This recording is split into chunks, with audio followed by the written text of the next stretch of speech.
श्री गणेशाय नमः। ओम पुरुषोत्तम भगवान की जय। तो પહેલાં આપણે કાઠાગરમાંની વાર્તા સાંભળી લઈએ। એક ગામમાં દેરાણી જેઠાણીના સાસુ રહે છે। પુરુષોત્તમ મહિનો આવ્યો છે। જેઠાણી સિવાય સાસુ અને દેરાણી દરરોજ નદીએ જાય, નાહીને કાઠાગરની પૂજા કરે છે, પુરુષોત્તમ મહિનો કરે છે। અને એક દિવસ દેરાણીને થયું કે લાવ જેઠાણીને પણ આમ આવો પુણ્યનો લાભ અપાવીએ। પણ જેઠાણીએ તો તિરસ્કાર કર્યો કે મને નવરાશ નથી, તમે બધા નવરાશ છો માટે કરો। અને એ રીતે કરી ના પાડી અને થોડા વખતમાં એના બધા જ કામ અટકી ગયા।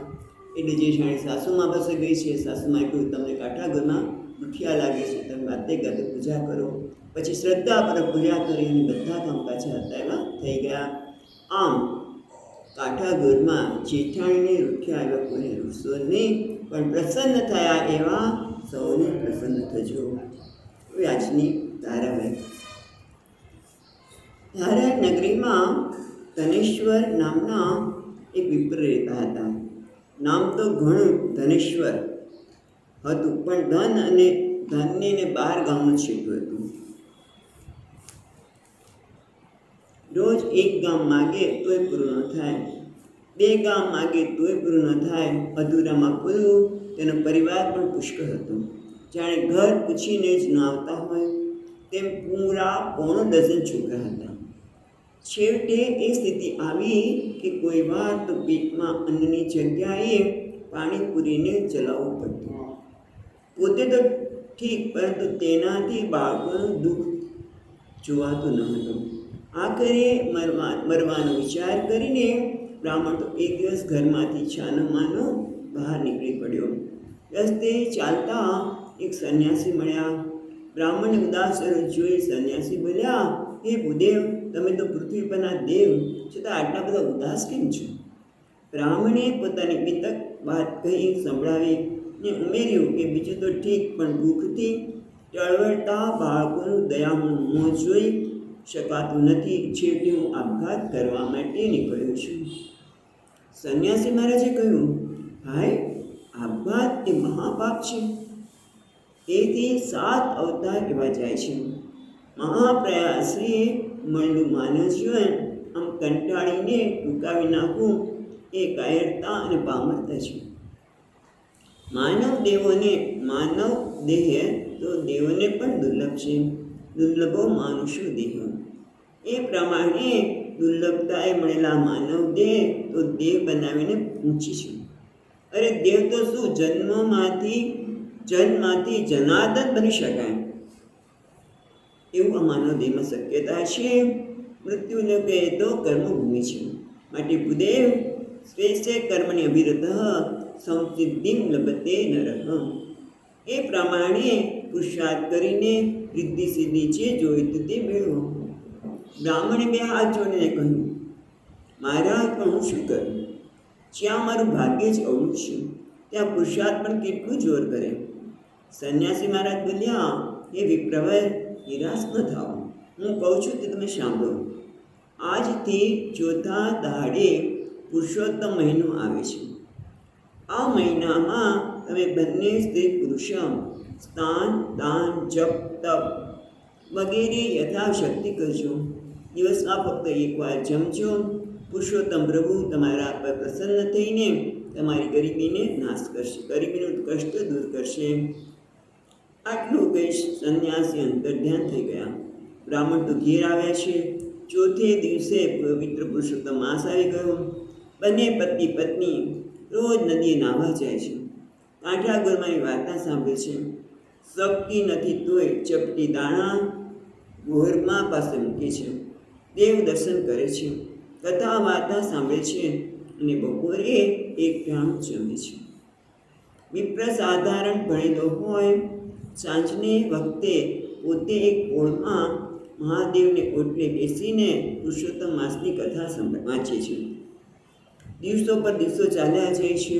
પોળમાંથી થોડું સીધું સામાન આવે છે, તેમાંથી રોજનું ઉદર નિર્વાહ તો ચાલે છે, પણ કંઈ બચત હોય તેવું આવતું નથી। છતાં હરિના ભરોસે નાવડું હંકારી જાય છે। હવે આ પોળમાં એક લક્ષાધિપતિ શેઠિયા રહે છે. પૈસો તો પગે અથડાય છે. ગરીબાઈ શું છે તેને એને કંઈ ખબર નથી. એવા એ શેઠિયાને ઘેર 7 દીકરીઓ છે અને એકે દીકરો નથી. શેઠિયાણીને આજકાલમાં જ નવું બાળક જમવાની તૈયારી છે. દરેક વખતે દીકરી આવતી હોવાથી શેઠનું મન આ વખતે પણ વ્યગ્રતા અનુભવ રહે છે. કદાચ દીકરી અવતરશે તો. શ્રીમંતાઈના સુખમાં ઉછરેલા શેઠ કોઈ દિવસ ભૂખ્યા રહેવામાં કે ઉપવાસ કરવા માનતા નહોતા. છતાં પત્નીના આગ્રહથી અને પુત્રની પ્રાપ્તિની લાલચથી આ વખતના પુરુષોત્તમ માસમાં શેઠે પોતે નિયમિત રીતે એકટાણે જમી રહ્યા છે. શેઠાણી પણ રોજ એકટાણું જમે છે અને પુત્ર માટે પ્રભુને ખોળો પાથરીને કરગરે છે. હે પ્રભુ, આટલી લક્ષ્મી આપી છે તો સવાસેર માટેનો ખોટ શા માટે રાખ્યો? જ્યાં સુધી ઘરમાં વાપરનાર નથી ત્યાં સુધી આ પૈસો કંઈક સુખ આપતો નથી.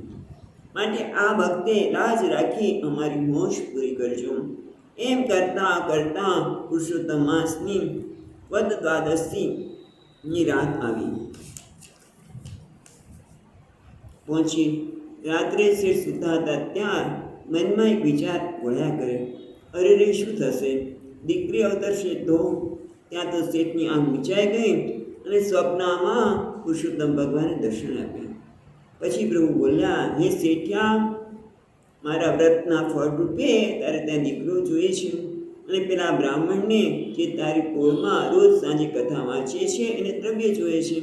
તો આજે પ્રભાતમાં તારે ત્યાં મારી કૃપાથી દીકરો અવતરશે. પછી દીકરો અવતરે એટલે દીકરાની ભારોભાર સુવર્ણ તોળાવી બ્રાહ્મણને દક્ષિણામાં આપજે. આથી તને દીકરો મળશે અને વિપ્રને દ્રવ્ય મળશે. આટલું કહીને પ્રભુ સપનામાં અંતર્ધ્યાન થયા. શેઠિયો તો હર્ષ ઘેલો બની ગયો. તેની આંખ ગાડી ઉગડી ગઈ અને પથારીમાં બેઠા બેઠા જ પ્રાતઃકાળ સુધી તેના મુખમાંથી પોતાના ઈષ્ટદેવનો જપ ચાલ્યા કરે છે. ગરજ કેવી ચીજ છે! જ્યાં પ્રભાતકાળ થયો ત્યાં દાસી આવી વધામણી આપી, શેઠજી જય હો, જય હો. આપને ઘેર પ્રભુએ દૂધ જેવો દીકરો આપ્યો છે. સમાચાર સાંભળતા જ શેઠના આનંદનો પાર ન રહ્યો. ગામમાં સાકર વેચી છે, ગાયોને ઘાસચારો નાખ્યો છે, ગરીબોને અન્ન વસ્ત્રો આપ્યા અને આજે સાંજે બ્રાહ્મણને પુત્રોની ભારોભાર સુવર્ણ દક્ષિણા પણ દેવાય. વસ્તુ બસ આ પ્રમાણે શ્રી પુરુષોત્તમ મહારાજની કૃપાથી નિર્ધનને ધન પ્રાપ્તિ થઈ અને અપુત્રને પુત્રની પ્રાપ્તિ થઈ, અથવા તો કહો કે બંનેને મન વાંછિત ફળ પ્રાપ્તિ થઈ. આ છે પુરુષોત્તમ માસનો અને પુરુષોત્તમ પ્રભુનો પ્રતાપ.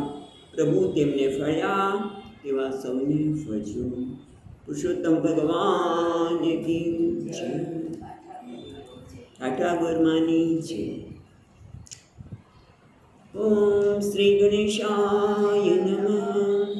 ઓમ શ્રી સરસ્વતી નમઃ. ઓમ ભાગવત ભગવાન કી જય. નમઃ શ્રી પરમહંસ સ્વાદિત ચરણકમલ ચિન્મકરંદાય ભક્તજનમાનસ નિવાસાય શ્રીરામચંદ્રાય વાગીસાયસ્ય વદને લક્ષ્મી યસ્ય ચ વક્ષસી યસ્યાસ્તિ હૃદયે સંવિત तं नृसिंहमहं भजे. सच्चिदानन्दरूपाय विश्वोत्पत्त्यादिहेतवे तापत्रयविनाशाय श्रीकृष्णाय वयं नमः. नारायणं नमस्कृत्यं नरं चैव नरोत्तमं देवीं सरस्वतीं व्यासं ततो जयमुदीरये.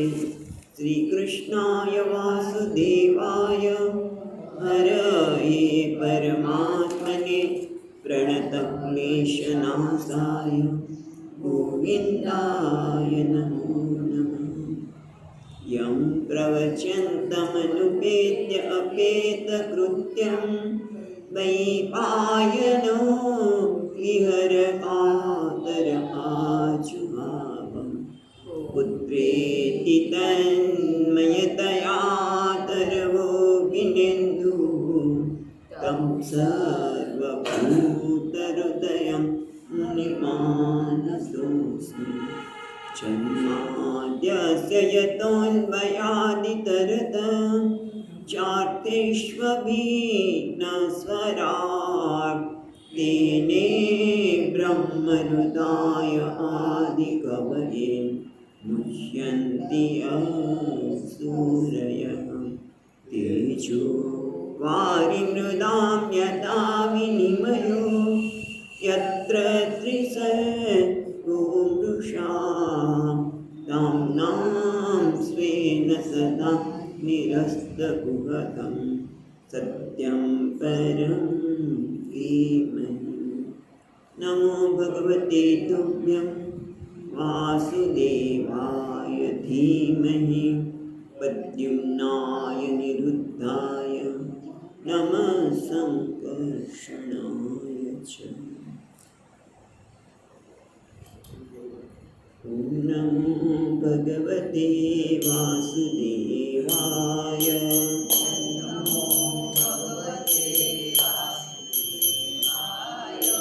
ॐ नमो भगवते वासुदेवाय। वासुदेवाय। ॐ नमो भगवते वासुदेवाय। भगवते ॐ नमो भगवते वासुदेवाय। ॐ नमो भगवते वासुदेवाय। ॐ नमो भगवते वासुदेवाय।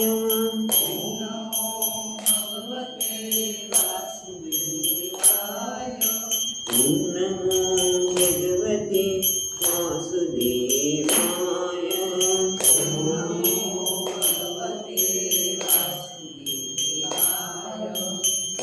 नमो भगवते वासुदेवाय। ॐ नमो भगवते वासुदेवाय। ॐ नमो भगवते वासुदेवाय।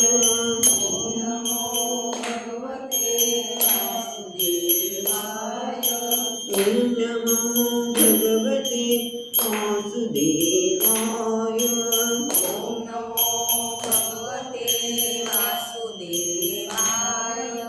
ॐ नमो भगवते वासुदेवाय। ॐ नमो भगवते वासुदेवाय। ॐ नमो भगवते वासुदेवाय।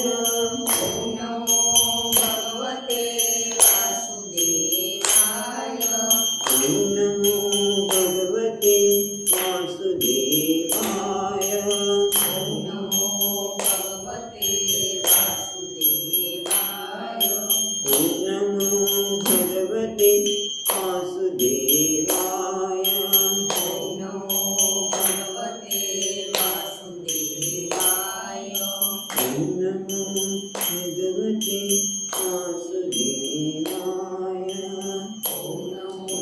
भगवते वासुदेवाय। ॐ नमो भगवते वासुदेवाय। ॐ नमो भगवते वासुदेवाय।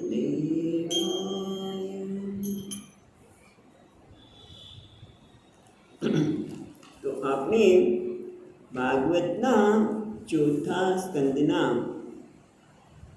9મા અધ્યાયમાં અધ્યયન કરી રહ્યા છીએ ત્યારે આપણે જોયું એ પ્રમાણે ધ્રુવજીને ભગવાન ફળ્યા છે, ભગવાને દર્શન આપ્યા, આશીર્વાદ આપ્યા અને એવું સ્થાન આપ્યું કે જે કલ્પના અંતે પણ નાશ ન થાય એવું. અને ભગવાન અંતર્ધ્યાન થયા, ધ્રુવજી પોતાના નગર તરફ જઈ રહ્યા છે. આ બાજુ રાજાને પણ કોઈ સમાચાર આપ્યા કે તમારો પુત્ર આવી રહ્યો છે. સાચું તો મનાતું નથી, પણ નારદજીના વાક્યમાં શ્રદ્ધા રાખી કે ના, નારદજી કહ્યું કે તમારો દીકરો આવશે, એટલે ખૂબ આનંદ થયો છે. અને પછી એ પોતે સોનાના રથ ઉપર આરૂઢ થઈને શ્રેષ્ઠ અશ્વને બાંધીને સાથે બ્રાહ્મણો, કુલના વૃદ્ધો, વડીલો, મંત્રીઓ, સગા સંબંધી બધાને લઈને દુંદુભી વગાડતા, વેદના નાદ ઘોષ કરતા એને લેવા માટે તરત જ પોતાના નગરમાંથી નીકળી પડ્યા છે. બાળકને મળવાની ખૂબ ઉત્સાહ છે. આ બાજુ સુરુચિ અને સુનતિ પણ એક શિબિકામાં એક બંને સાથે તૈયાર થઈને સોનાના ઘરેણાંથી લગાવીને અને ઉત્તમ પણ એમની સાથે છે. અને આ રીતે એવો પણ નીકળ્યા છે. હવે દૂરથી જ્યારે મેં જોયું કે ઉપવનમાં ધ્રુવ આવી રહ્યા છે, એના પિતા એકદમ હર્ષમાં, આવેશમાં, ખૂબ આનંદમાં આવી ગયા.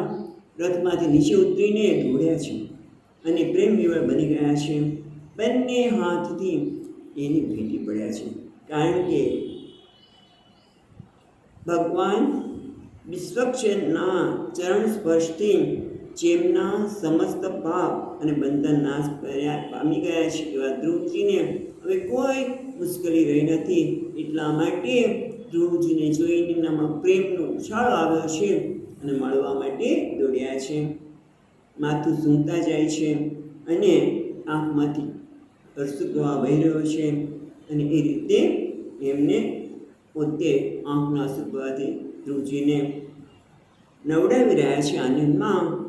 અને આ બાજુ સજ્જનના અગ્રગણ્ય એવા ધ્રુવજીએ પિતાના ચરણોમાં પ્રણામ કર્યા છે અને સાથે સાથે માતાને પણ, બંને માતાઓને પણ પ્રણામ કર્યા છે. આપણે 46 શ્લોક સુધી જોઈએ તો બરાબર છે ગઈકાલે, તો એક વાંચી લઈએ. 46મો શ્લોક હવે શરૂ કરીએ. સુદિચિસ્તમ સમુદ્ધાય પાદાવનસ્તમ અર્ભકમ પરિચશ્વ જહાય જીવેતિ બાષ્પગદગદયા ગિરઃ. સુરુચિને પ્રણામ કર્યા છે ત્યારે એમને પ્રીતિપૂર્વક ઊભા કર્યા છે. પાદયો ઉન્નત અર્ભકમ, જે બાળક એમને ચરણ સ્પર્શ કરવા નમેલો છે એને ઊભા કર્યા, એને ભેટી પડ્યા છે. આલિંગન આપીને કહે ને, અશ્રુ પ્રવાહના કારણે એમની વાણી ગદગદ થઈ ગઈ છે અને કે છે લાંબુ જીવું, જીવતો રહે, લાંબુ જીવું. આ રીતે ગયા પછી આગળ જોઈએ. રસપ્રસન્નો ભગવાન ગુણૈર્મૈત્રાદિભિર્હરિઃ તસ્મૈ નમન્તિ ભૂતાનિ નિમ્નમાપ ઇવ સ્વયં.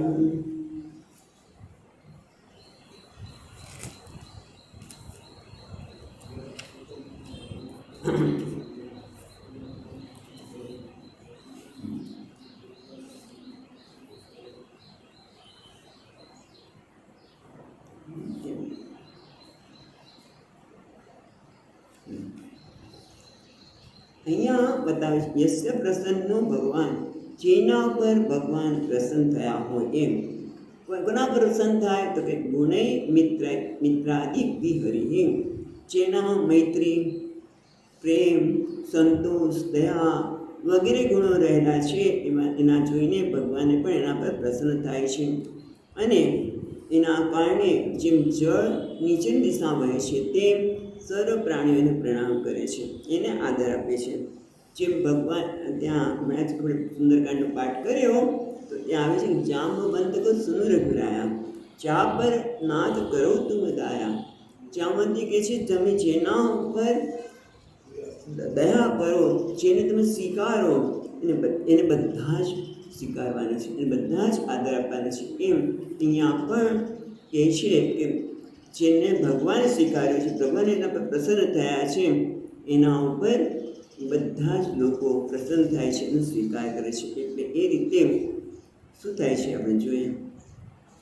બધા જ ધ્રુવજીને સ્વીકાર કરે છે. કહેવાનું એ છે કે ધ્રુવજીને પણ બધા પ્રાણી માત્ર જ બધા આવ્યા છે પણ પ્રણામ કરે છે. હવે આગળ છે એકબીજા બધાના વારાફરતી મિલન બતાવી રહ્યા છે. દેખે છે ઉત્તમશ્ચ ધ્રુવશ્ચ ભાવન્યુનયમ પ્રેમ વિપલ અંગ સંગાત ઉત્કલ્યા ઉત્કલૌ અસ્ત્રોગમ મુહુર્તુઃ.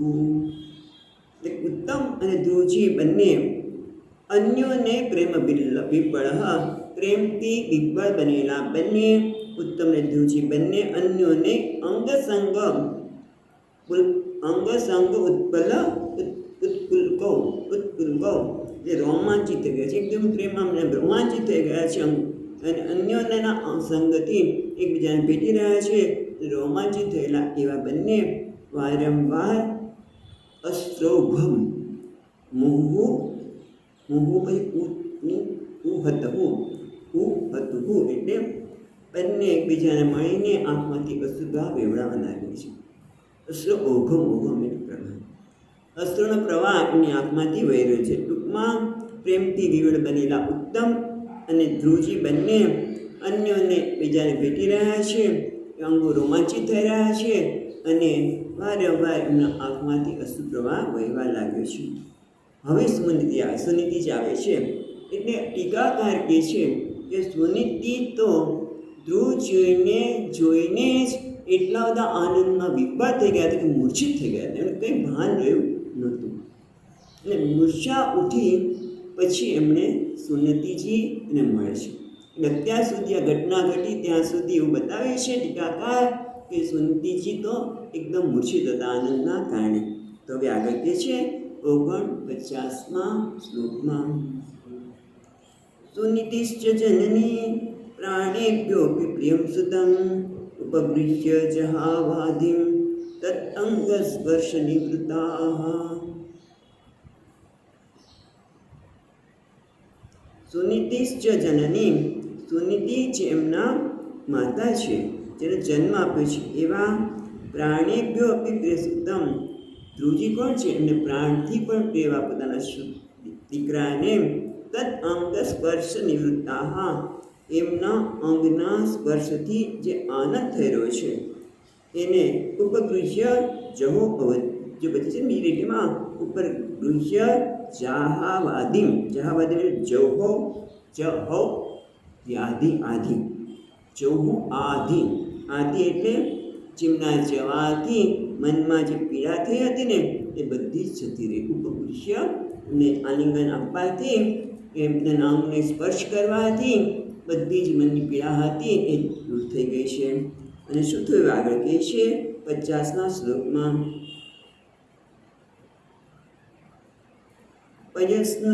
પયસ્તાન્નભ્યામ શુશ્રાવ નેત્રૈ સલિલૈ શિવૈઃ તાભી અવિષિંચતાભ્યામ વીરસો મુહુઃ. એક વીર છે એ વિદુરજી માટે છે. હે વીર વિદુરજી, વીર સ્વમહુ, વીર સ્વ એટલે વીર પુત્રને જન્મ આપનારી માતા, ધ્રુવજીની માતા શું છે? નેત્રૈ સલિલૈ શિવૈ, નેત્રો વડે શિવૈ એટલે મંગળકારી.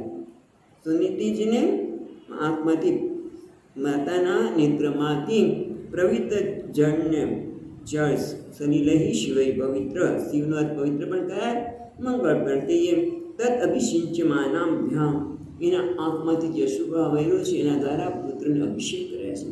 અને એટલા બધા પ્રેમમાં આવી ગયા છે કે સ્તનભ્યામ શુશ્રાવ, એમના સ્તનમાંથી વારંવાર દૂધનું વહેવા લાગ્યું છે. એટલો બધો એમને આનંદ થયો છે. હવે આગળ કહે છે 51મા શ્લોકમાં